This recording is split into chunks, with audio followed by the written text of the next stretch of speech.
Few stories in English history capture the tension between love, politics, and ambition, quite like the rise and fall of Anne Boleyn. For Henry VIII, she represented the promise of both passion and dynastic security. For Anne, her marriage to the king was the pinnacle of influence, but also the path to betrayal and death. Anne's story is not just a tale of romance gone wrong. It's a dramatic reflection of the power struggles that defined Tudor England. Her downfall reveals how fragile a queen's fate could be when tied to one man's obsession with legacy, masculinity, and honor. A queen of promise. When Anne Boleyn married Henry VIII, she did so under extraordinary circumstances. Catherine of Aragon, Henry's first wife of over 2 decades, had been cast aside for failing to provide a surviving son. The king, consumed by the desire for a male heir, had even broken with the Pope in Rome to annul that marriage. For Anne, expectations were sky high. She was to deliver the son Catherine never could.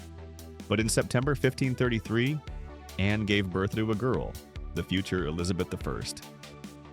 Instead of celebration, the court responded with bitter disappointment. Henry had risked his throne, his international reputation, and his soul in the eyes of Catholic Europe for this marriage. Without a boy, his gamble seemed pointless. Henry's carefully crafted image. The king's frustration was amplified by his obsession with image. Henry VIII needed to project virility and strength, especially after discarding his first queen. Hans Holbein's famous portrait of Henry wasn't just art, it was propaganda. The exaggerated shoulders, the commanding stance, and the emphasis on his codpiece all shouted power, masculinity, and fertility. This was deliberate messaging. Courtiers hung copies of Holbein's painting to prove loyalty to Henry's vision of himself. In reality, his struggle for a male heir showed the fragility beneath the mask, a marriage under pressure. Anne felt this burden intensely. Court poets even underscored her role in symbolic terms. At her coronation, she was hailed as a white falcon, a rare bird representing purity and fertility. Her destiny was to provide a son. When rumors of her second pregnancy surfaced, hopes soared. But no record of birth or miscarriage exists, fueling speculation that Anne suffered from pseudocyesis or phantom pregnancy. Such conditions were not uncommon in a time when women desperate for children often misread bodily changes. The incident revealed Anne's deep anxiety to meet expectations. Her failure to do so drew not only Henry's frustration, but also the scorn of Catholics who never accepted her as queen.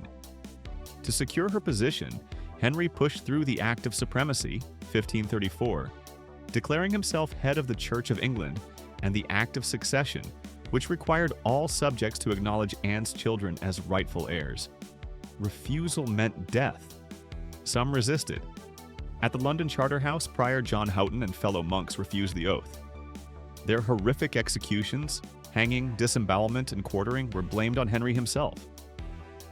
Such brutality, tied directly to Anne's queenship, heightened resentment against her. Sunshine and storms. Despite these tensions, Henry and Anne shared genuine affection. In 1535, they spent 10 days together at Thornbury Castle, their bond described as passionate, even tempestuous, marked by fiery quarrels and equally intense reconciliations. But by early 1536, events turned disastrous. Catherine of Aragon died, theoretically clearing the way for Anne's legitimacy. Yet just weeks later, Henry suffered a near-fatal jousting accident. Knocked unconscious for hours, he emerged with lasting injuries, including a festering leg wound and, quite possibly, brain trauma. Historians speculate that his increasingly erratic and cruel behavior stemmed from damage to his frontal lobe, the miscarriage that changed everything. Only days after Henry's accident, Anne miscarried. The fetus was male, around 14 weeks developed, a devastating loss. Henry was inconsolable.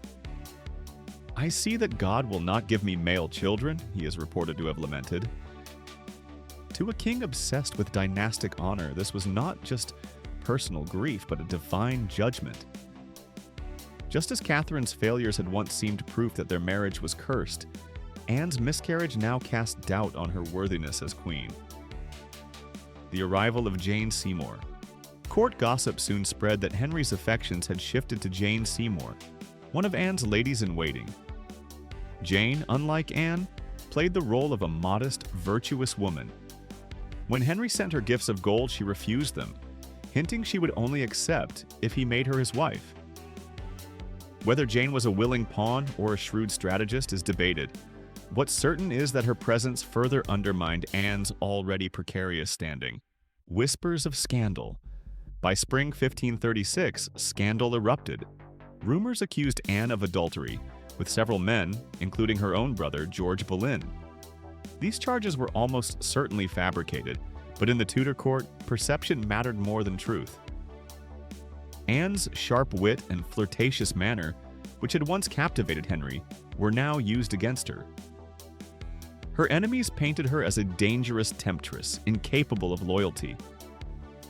The Spanish ambassador, Eustace Chapuis, a staunch Catholic hostile to Anne, fanned the flames by reporting her supposed infidelities to European courts. The most damaging accusation came from a careless exchange with Henry Norris, one of Henry's closest companions. When Anne teased Norris about not marrying, implying he waited for dead men's shoes, it was construed as imagining the king's death. Treason in Tudor law.